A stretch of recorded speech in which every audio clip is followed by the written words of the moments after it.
Dark Cloud was an action RPG released on the PS2 back in 2001. I distinctly remember going to my mom's house and seeing her then boyfriend Kurt playing this game for the first time. He had to go to work, so he let me start a new file after he explained the game. You play as a young man, Toan, and his colorful collection of comrades on a quest to rebuild the world after the reawakening of the Dark Genie. Each area in the world has a randomly generated multi-layered dungeon filled with monsters and loot. While the combat itself is fairly standard, one major draw to Dark Cloud is the weapon system. The stats for weapons in these games are extensive, with each weapon varying in damage, durability, speed, elemental affinities, and damage bonuses against a wide variety of monster types. However, this combines with an upgrade system to get kinda crazy. When you defeat enemies, your weapon will absorb weapon experience. When it maxes out, you can upgrade the level of a weapon, absorbing various stat boosting attachments into the weapon, making those stat boosts permanent, and allowing for more attachments to be placed onto it. At level 5, you can turn the weapon itself into an attachment and place it into another. The sheer spectrum of weapon parameters is just crazy, and upgrading your sword into a new tier of power is so fun. So what do you even do with your super weapons? Well, besides break them because you tried to squeeze out just a few more hits before repairing something, inside of each dungeon you will find floating spheres called Atla, which contain components from a local settlement that has been sealed away for its protection by the Fairy King. When you come out of a dungeon, you can press select to begin the second defining feature of the series, Georama. Georama allows you to place the components within the Atla, such as residential houses and local facilities, back into the world. As you rebuild the town, you'll get a cutscene where grateful townsfolk will reward you with items to boost your weapon or character stats with. Or the local hottie will give you a plant buster attachment, which, yeah, it's useful for the forest dungeon nearby, but the giant owl sells an unlimited supply of these, so... As you continue to open Atla and rebuild the local settlement, some NPCs will give you various items needed to progress further into the local dungeon. Generally, you'll hit a roadblock, have to do some Georama to get an item to get by the roadblock, then keep going till you meet the boss of the dungeon. For example, in the forest, there's a legendary white snake you need to defeat to progress. It's a formidable foe, but luckily we were granted the powerful serpent sword by the tree spirit Jurak, which is able to easily penetrate the ivory scales of the beast and oh fuck, I forgot to equip it before the duel. Hey man, it was just a prank! While a certain amount of Georama is required to progress, every village also grants a special reward for fulfilling the requests of every resident about how to rebuild the town. For example, the Macho brothers in Norune village request to be close to the dungeon entrance so they can go in and get some combat training. Figuring out how to satisfy everyone is a bit of a puzzle in itself with a fair bit of leeway. So today's project, I want to make a diorama of the game's first village, Norune village, Toan's hometown, while also making it completely conform to every villager's request to get the village's bonus reward. In this case, the Windmill slash. So first off, let's get to know the village. Norune village's most recognizable feature is the large windmill dedicated to the god of beasts, Dran. There are 9 major components that need to be considered when organizing the village, with one being static in placement and the other being a pond. First off is the mayor's house, which is technically outside of the building area, but still important. Then, there's Paige, whose father is a fisherman and would like to be near the local pond. Hag, or the Hag, I don't know, would like to be facing the blades of Dran's windmill, as the mana it blows helps soothe her old rickety bones. Claude, the local big guy, wants to be placed near some good food, which translates to being near his neighbor Alnette because she cooks a lot. Alnette herself would like to be placed far away from the Macho brothers, who in turn would like to be placed near the entrance of the local dungeon, the Divine Beast Cave. Laura, a local mother, would like to be far away from the mayor's house so her daughter Xena, or Gina, never noticed that, can get some sleep. kind of makes you wonder what happens in that yellow submarine.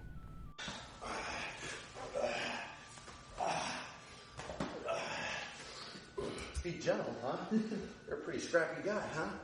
Gaffer, the local merchant, would like to be close to at least 3 houses for some customers as a shop. And finally, your mom, Renee, who is a super cutie by the way, would simply like your house to face east and west, so the sun will wake her up in the morning. With the request filed, we get to logistics and general contracting. I want my diorama to be small, and seeing how Dark Cloud's building functions off of a grid, I settle for sketching the town schematics on a piece of grid paper, confining myself to a 6-inch by 6-inch area. First up, we have version 1, where a main town road of sorts encircles the central windmill. A row of squares surrounding the entire village is mapped out to accommodate for a cliffside to be added on each direction except the south, which would be the main viewing angle. This looks solid, so I neaten it all up with version 2, but notice some areas of improvement while I'm doing that. I accidentally drew the river too low, but the slab of stone the windmill sits on is still looking kind of big, while the mayor's hill is kind of tiny.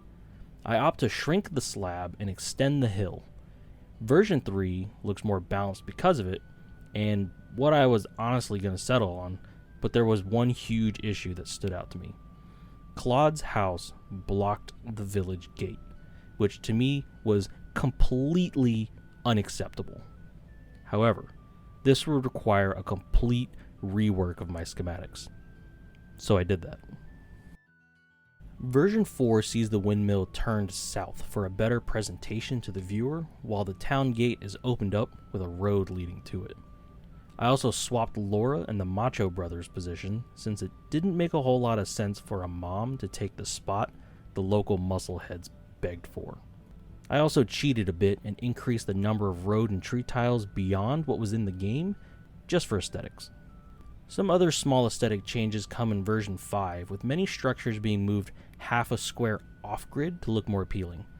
This directly conflicts with the game's strict grid building, but honestly the game is forgiving enough for some structures to be off a tile or two and still give credit for 100% completion, which is nice. Finally, version 6 comes in as the definitive final version with no major changes, just drawn on a grid that is not accidentally shrunk 4% like version 5 was. No idea how that happened, but nevertheless, I print out the V6 template, stick it to some extruded polystyrene just about 5.5 inches around with some spray adhesive, and break out the tools.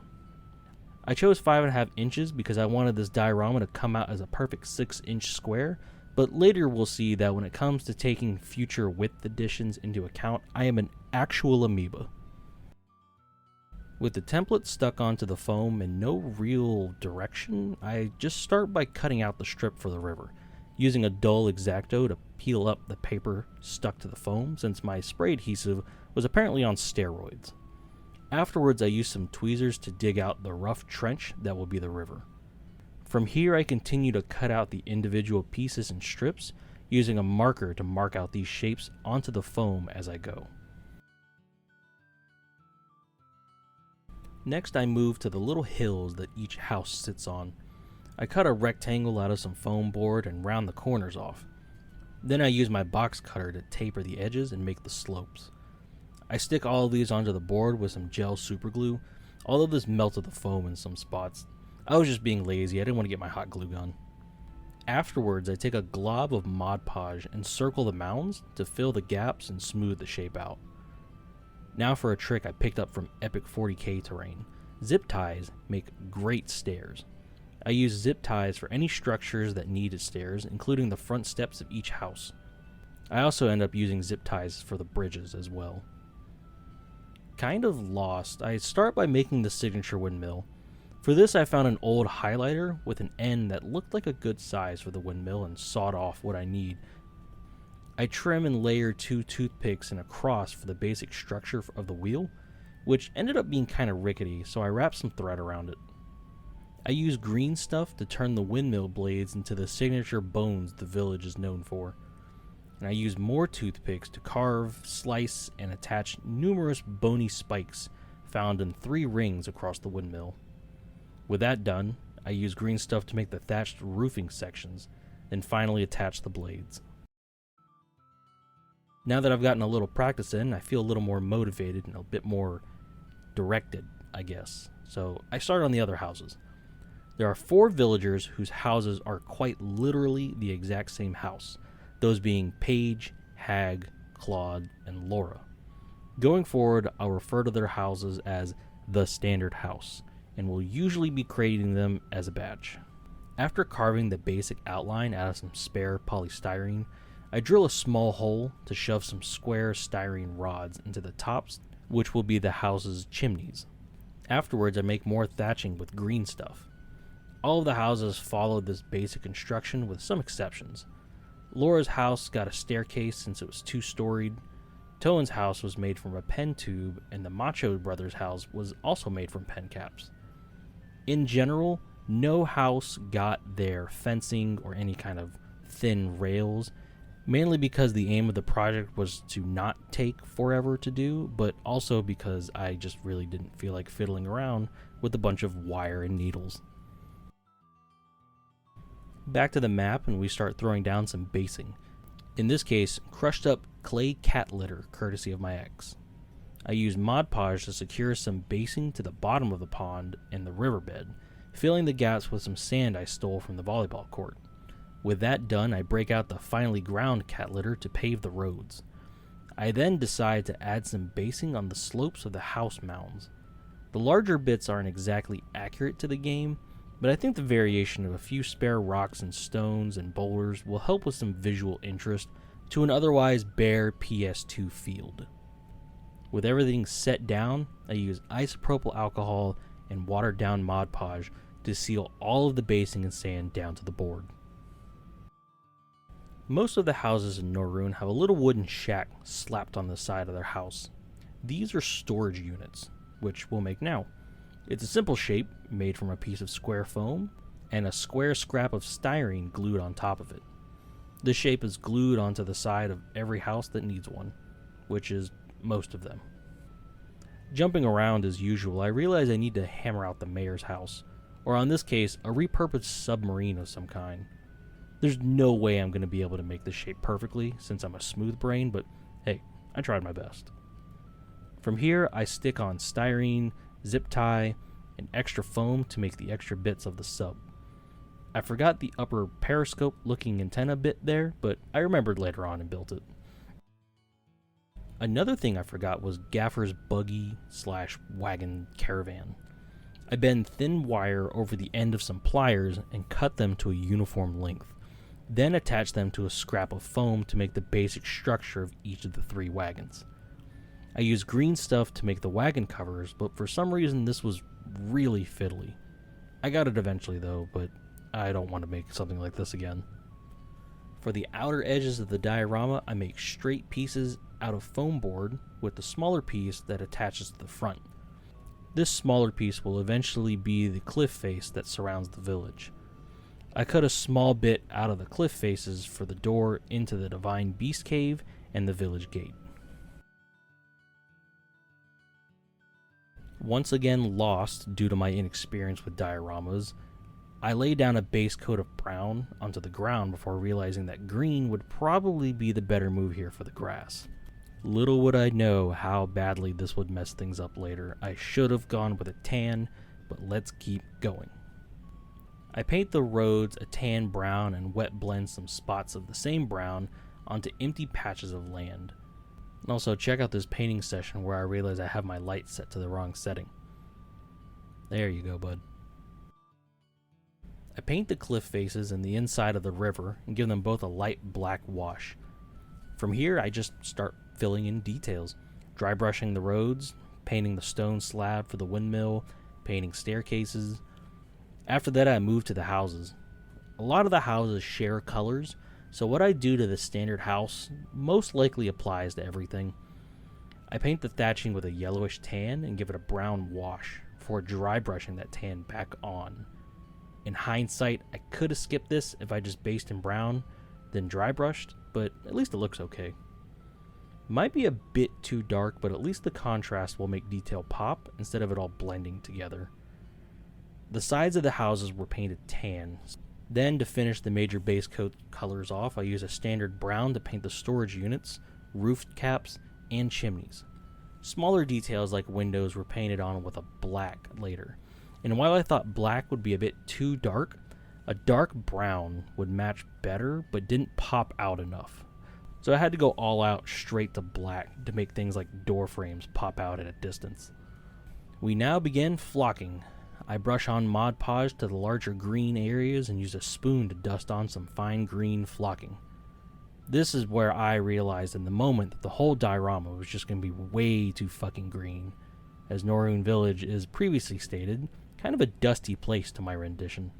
But with so much flock already on the board, I kind of just had to keep going. While all that dried, I painted the skybox and glued on some shrubs. While the game didn't have any shrubs laying around, this is still a diorama and I want it to look appealing, like give you something to look at. And I felt some more natural bits around the village. Just kind of, I don't know, it filled out like the game is really empty. I'm trying to put something there, you know?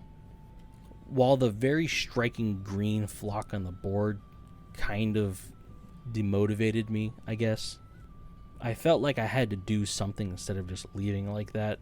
So I decided to overbrush a tan straight onto the flocking to kind of give it a patchy, semi-arid, dead, dry grass look overall. It really didn't come out as great as I hoped, but at the time I couldn't figure out why. I mean, obviously I know now. But seeing as this was supposed to be a quick build, I was kind of hitting my time limit for it. So, I mean, now I know I should have painted the ground tan, but I mean, I just had to keep going, you know? Now time for the scary part, a resin pour. It's been a long-ass time since I poured resin, so not only am I nervous, but I'm also thankful this resin I bought like 3 years ago is still good. Or at least I think it's good. It's not bad, from what I can tell. Whatever. I pour way too much of equal parts of A and B into separate cups, then pour them into a designated mix cup, or as I've seen some call it the witness cup. Apparently, this is a nickname because you can check how your resin is curing by checking the resin in the cup, which, yeah, that makes sense. That's smart. When I take the resin to the model, I foolishly pour some resin straight into the riverbed, which quickly floods into the recesses and out of control. Thankfully, I catch it before the resin gets too out of control and opt to spoon the resin in to where I need it to be, but some resin did eventually kind of suck its way out of the river. I think it was capillary action of sorts with the flocking. Not quite sure. The next day after it all cured, I used some gloss Mod Podge and stippled it on to make a simple wave effect on the surface of the water. Nothing too complicated or big, just so it doesn't look smooth as glass. Overall, not bad for a few years out of practice. And now the part I have been itching for, the final assembly. I attached some simple toothpick trees before gluing down the buildings, and even though it's not quite as color accurate as I had hoped, it's still an awesome feeling watching the final assembly come into shape.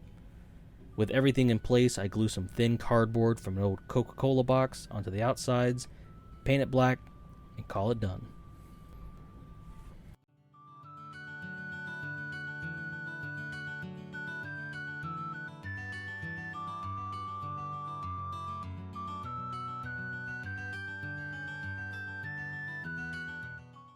So there's my build for Norune Village.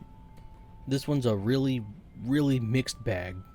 I like the concept. I like having a small village to look at from afar. It's really cool. It feels like I'm in the Georama menu looking down at the game right now. And it's so cool, but I'm not happy with the colors. Not really happy with the color of the flock I put on. It's just kind of a general mess, but seeing is that I had a limited time to build this project, I feel like I kind of had to make do with what I was dealt, I guess. But I mean, overall, I'm more happy than I am upset with it. Like, I love the windmill. It came out great. I expected to hate the mayor's house more, but I actually really like the mayor's house. I generally like the layout I've got with villagers where they would, be most happy. We got the gate unblocked, machos near the divine beast cave. And yeah, I don't know.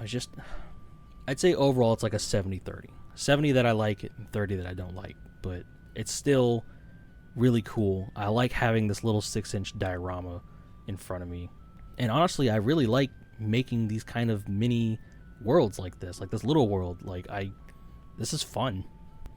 I could see myself doing more of this in the future. I'm not going to obviously commit and saying I'm doing this, period. But if I have a little in between projects like I am right now, have a little time, then yeah, I crank this out in a couple of nights over a week. And look at it. It's cool. I think it's cool. I really struggled to not get too detail focused with it because, the initial idea was to keep it simple. But I was really sitting there thinking, oh, how am I going to add the handrails? Oh, how am I going to, make the windows? But I just take a step back and go, no, the name of the game right now is just test drive this new idea. Don't make this a month-long project. Just, go with the flow, I guess. But yeah, I hope you guys enjoyed the video. I was afraid of putting a little too much dark cloud in the beginning. But I realized that Dark Cloud kind of needed the context in front of it for what I'm doing, you can't explain villager requests without explaining Georama, without explaining the dungeon diving. I guess the weapon tangent wasn't really needed, but it's Dark Cloud. That's part of the cool factor. It's fun. I had to show you guys. Maybe someone down the line's gonna be like, oh, this game sounds pretty cool. Let me go try it, and then he'll have a new favorite game because I like Dark Cloud 1. I like Dark Cloud 2 a lot. It's kind of a slog to replay because at the beginning cutscenes you can't skip anything, but whenever you get it going, man, Dark Cloud 2 is really fun. Dark Cloud 1's really fun. Fuck, they're both fun. Go play them, please. Go play them.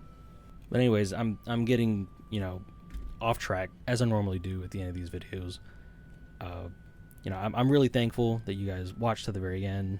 I hope this was interesting to you. I hope you like it. I hope you like the storytelling. I feel I'm getting more into the style where I tell a story and then build something, because I like my context. But yeah, thank you for watching. If you really like this, share it with a friend. Consider subscribing. But either way, I'm going to wish you guys a good day, chalk this up to a success, and get some mileage out of the secret feature.